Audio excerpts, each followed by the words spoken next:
today's video we will fix the LG 4K monitor USB-C not working. DP, alt mode, cable driver and power fix. So the fix one, you can check the USB-C cable. Make sure the USB-C cable is properly plugged into both the monitor and your laptop. Then you can unplug the cable and plug it back in firmly. Then you can try using another USB-C cable and use a high quality cable that supports video and power delivery. The fix 2, you can select the correct input source. So firstly you can press the joystick or menu button on the monitor. After that, open the input settings and select USB-C as the input source and save and exit.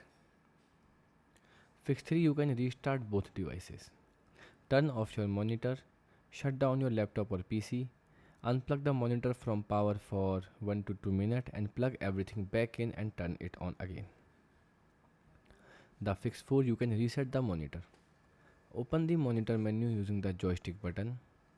Then go to the settings or general. After that, select reset to initiate the setting and confirm and restart the monitor. Goodbye.